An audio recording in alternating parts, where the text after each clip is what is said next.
Hello, मैं देवेंद्र और आज हम जिस टॉपिक के ऊपर डिस्कशन करने वाले हैं, वो एक ऐसा टॉपिक है जो हर एक पर्सन के लिए बहुत ही ज़्यादा इम्पोर्टेंट है।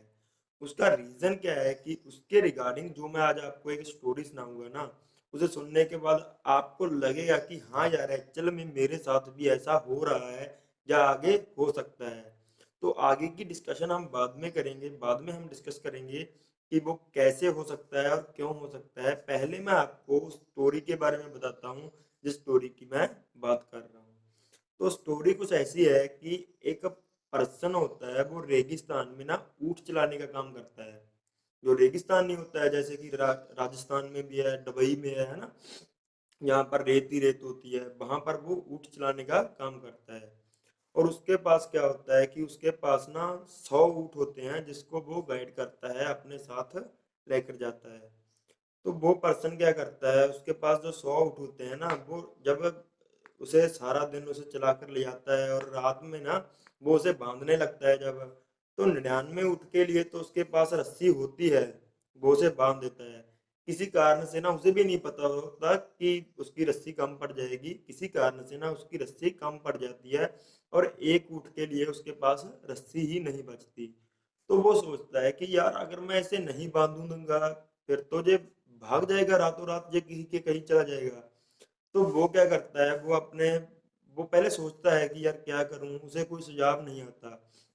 तो वो अपने सरदार के पास जाता है, जो उनका मालिक होता है, उसके पास जाता है कि मालिक, ऐसा करके ऐसा हुआ है कि मेरे पास 99 ऊँटों को बाँधने के लिए तो रस्सी है, लेकिन एक ऊँट ऐसा है जिसके लिए मेरे पास रस्सी नहीं है, तो उसका हम क्या करें? कोई उपाय दो हमें। तो उसका सरदार कहता है, तू ऐसा कर, जैसे तू बाकी ऊँटों को बाँधा है ना, वैसे ही उसके पास भी जा और उसके ऊपर जाके रस्सी का लपेट और जहाँ पर जाकर कील गाड़ दे। तो वो ऐसा ही करता है, वो क्या करता है कि ऊँट के पास जाता है, उसके ऊपर से रस्सी लपेटता है और इधर आके गाड़ देता है। एक्चुअल में वहाँ पर रस्सी भी नहीं होती है और कुछ भी नहीं होता है, लेकिन ऊँट के माइंड में क्या आ जाता है कि हाँ यार, उसने मुझे बाँध दिया। तो वो क्या करता है, वो ऐसे करके चला जाता है और जाकर सो जाता है। और जब वो मॉर्निंग में आकर देखता है ना, तो वैसे ही होता है, वो ऊँट वहीं पर बैठा होता है। तो उसके बाद उसको क्या दिक्कत आती है कि बाकी के जो 99 ऊँट होते हैं, वो उनकी वो रस्सी खोल देता है, वो तो उठ जाते हैं और चलने लगते हैं।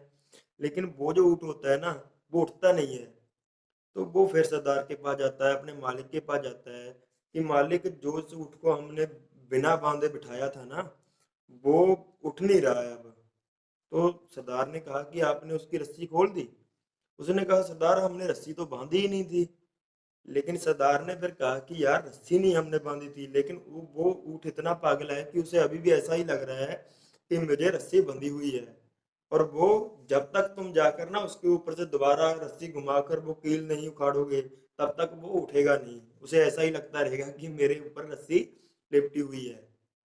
तो इस स्टोरी से हमें क्या सीख मिलती है कि हम भी आज की डेट में किसी ना किसी ऐसे काम में फंसे हुए हैं, चाहे वो हमारी जॉब हो, चाहे बिजनेस हो, या कुछ भी हो सकता है ना, जिसमें कि हमारे ऊपर एक आर्टिफिशियल रस्सी बांधी हुई है, जिससे हम छुटकारा नहीं पा सकते।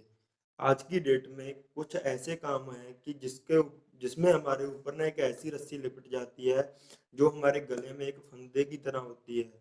वो एक्चुअल में रस्सी हमें बाँधी नहीं होती, लेकिन हमें हमें उनकी मर्ज़ी के अनुसार ही काम करना पड़ता है।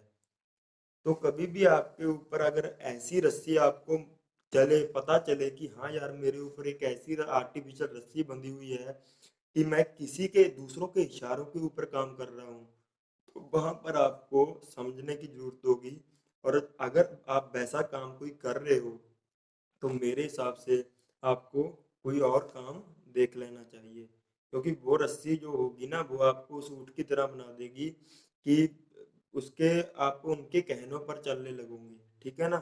तो इससे हमें क्या सीख मिलती है कि हमें भी अपने गले में जो आर्टिफ़िशियल रस्सी पड़ी हुई है, वो जल्दी से जल्दी निकालने की कोशिश करनी चाहिए, अगर पड़ी हुई है। और अगर नहीं है, तो हमें फ्यूचर में कुछ ऐसा काम करना चाहिए कि वो आर्टिफ़िशियल रस्सी हमारे गले में पड़ ही ना सके। तो अगर आपको वीडियो अच्छी लगी और इसमें कुछ समझ लगी, तो आप इसे आगे भी शेयर कर सकते हो और ये हमारा एक न्यू चैनल है, तो आप इसे सब्सक्राइब भी कर सकते हो हमारी सपोर्ट के लिए।